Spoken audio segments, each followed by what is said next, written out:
শ্ৰদ্ধাৰ ৰাইজ, আমাৰ বিটিআৰত মাটিৰ সমস্যা আছিল। প্ৰমোদ বড়ো ডাঙৰীয়াই দায়িত্ব লৈছে যে সেই সমস্যাবিলাকো আমি সমাধান কৰিম।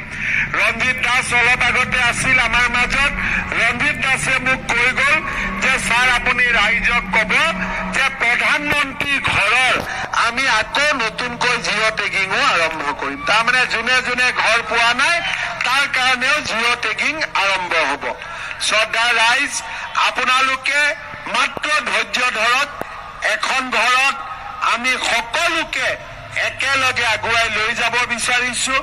মোদী যদি থাকে অসম আগুৱাই যাবই, কোনেও ধৰি ৰাখিব নোৱাৰে।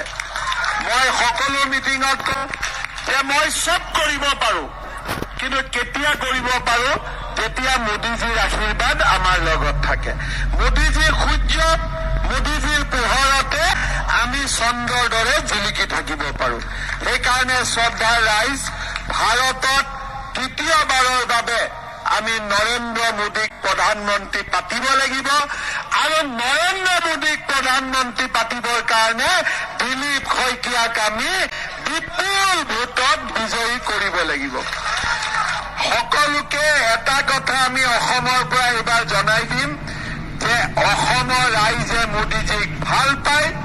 মোদীজীক 13খনতকৈও বেছি আসন দিব আৰু মোদীজীক প্ৰধানমন্ত্ৰী হোৱাৰ বাবে অসমৰ ৰাইজে আশীৰ্বাদ দিব। নগাঁৱত মোক এজন জাৰ্নেলিষ্টে সুধিলে যে আপুনি ইমান আঁচনিৰ কথা ক'লে, কংগ্ৰেছক এবাৰো গালিও নিদিলে। তেতিয়া মই কৈছো পেট্ৰল টেংকি অলৰেডি আঁচনিৰ কথা ক'লে, কংগ্ৰেছক এবাৰো গালিও নিদিলে।